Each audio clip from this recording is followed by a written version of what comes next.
Guys, ഞങ്ങൾ പിറ്റേന്ന് വാഗമണിലേക്ക് പോകാൻ വേണ്ടിയിട്ട് ഒരു വീട് എടുത്തിരുന്നു സ്റ്റേ ചെയ്യാൻ വേണ്ടിയിട്ട്. സ്ഥലത്തിൻ്റെ പേര് എനിക്കറിയില്ല കേട്ടോ, അതുകൊണ്ടാണ് കേട്ടോ ഞാനങ്ങനെ പറയുന്നത്. പിന്നെ ഞങ്ങൾ ഫുഡൊക്കെ ഓർഡർ ചെയ്ത് ഞങ്ങളെല്ലാവരും കൂടി ഇരുന്ന് കഴിക്കുകയാണ് കേട്ടോ, മക്കളും ഒക്കെ തന്നെ. ഞങ്ങൾ 3 ഫാമിലീസാട്ടോ ഉള്ളത്. പിന്നെ ഞങ്ങൾ പിറ്റേന്ന് രാവിലെ അപ്പോൾ ഫ്രഷ് ആയതിന് ശേഷം ഇതാട്ടോ ഞങ്ങളെ കോസ്റ്റ്യൂം. എങ്ങനെയുണ്ട്, അടിപൊളി ഉണ്ടോ എന്ന് പറയണം കേട്ടോ. പിന്നെ എല്ലാവരും ഒരുങ്ങി 7 മണിയാകുമ്പോഴേക്ക് എല്ലാവരും സെറ്റ് ആവണമെന്ന്. പക്ഷേ 7 മണിയൊക്കെ കഴിഞ്ഞു പോയി കിട്ടും. 7:30 7:45 ഞങ്ങൾ ഇറങ്ങുമ്പോൾ കേട്ടോ.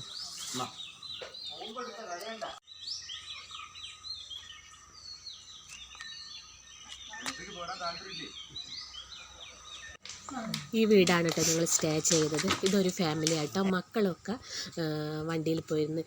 ഈ ഏട്ടൻ്റെ വീഡിയോ എടുത്തപ്പം മുഖം ഒരു ഇരുട് പോലെ ആയിപ്പോയി കേട്ടോ. ഇവരെ ഹസ്ബൻഡാണ് കേട്ടോ അത്, രേഖേച്ചീൻ്റെ.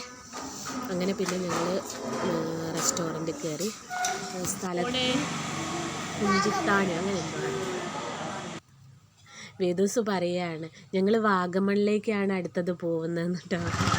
അങ്ങനെ പിന്നെ ഞങ്ങൾ പോകുന്നത് കുമരിക്കോം ഒറ്റമരപ്പാറ ടൂറിസത്തിലേക്ക് കേട്ടോ പോകുന്നത്. വ്യൂ പോയിൻ്റ് അടിപൊളിയാട്ടോ കാണാൻ. ഇങ്ങനെ കാണുമ്പോൾ താഴേക്ക് ഇറക്കേണ്ട നല്ലൊരു ഇതാണ്. പാറ അങ്ങനെ ഒരാൾ കയറി വരുന്നത് മുകളിലെത്തിയാലേ കാണുള്ളൂ കേട്ടോ. പക്ഷെ നല്ലൊരു വ്യൂ പോയിൻ്റ് ആയിരുന്നു കേട്ടോ. പിന്നെ ഞങ്ങൾ നേരെ കഴിക്കുന്ന ഷാപ്പിൽ കേട്ടോ പോകുന്ന ഫുഡ് കഴിക്കാൻ വേണ്ടി. അടിപൊളി ഫുഡായിരുന്നു. ഞാൻ ആദ്യമായിട്ടാണ് ഷാപ്പിലെ ഫുഡൊക്കെ കഴിക്കുന്നത്. പിന്നെ ബോട്ടി വാങ്ങി, ബീഫ് വാങ്ങി, പന്നി വാങ്ങി, പൂളയും വാങ്ങി കേട്ടോ. കുഞ്ഞാവയൊക്കെ ചോറൊക്കെയാണ് വാങ്ങി. ചോറ് വാങ്ങിയൊരു ചോറ് വിടുന്നില്ല കേട്ടോ, അപ്പുറത്തെ ഹോട്ടലിൽ നിന്നാണ് കേട്ടോ കൊണ്ടുവരുന്നത്. ചോറ് വലിയ ടേസ്റ്റൊന്നും. ഇത് പന്നി ഫ്രൈ ആട്ടോ, പക്ഷേ കുഴപ്പമൊന്നുമില്ലായിരുന്നു. പക്ഷെ എന്തൊക്കെയോ ഒരു മിസ്റ്റേക്കുകൾ ഉണ്ടായിരുന്നു കേട്ടോ. നല്ല അടിപൊളിയായിരുന്നു. നമുക്ക് വീട്ടിൽ നിന്ന് പോന്നു കഴിഞ്ഞാൽ നമ്മൾ വീട്ടിൽ നിന്ന് കഴിക്കുന്ന ഫുഡ് കഴിക്കാൻ തോന്നും. പക്ഷേ ഈ പൂളെ ഇതൊക്കെ കഴിച്ചപ്പോൾ വയറിനൊക്കെ ഒരു സുഖം മാതിരി തോന്നി കേട്ടോ. ഇത് സളിച്ചേട്ടുന്ന മക്കളായിട്ട് 3 രേഖേച്ചിൻ്റെ മോനാണ്. ഇത് ഡ്രൈവറായിട്ട് ഞങ്ങളെ. കറിക്ക് വേണ്ടിയിട്ട് മീൻ കറിയും ഉണ്ട് കേട്ടോ. എരിവ് ഉണ്ടാകുന്നൊക്കെ പറയുന്നു, പക്ഷേ എരിവ് ഉണ്ടായിരുന്നു കേട്ടോ.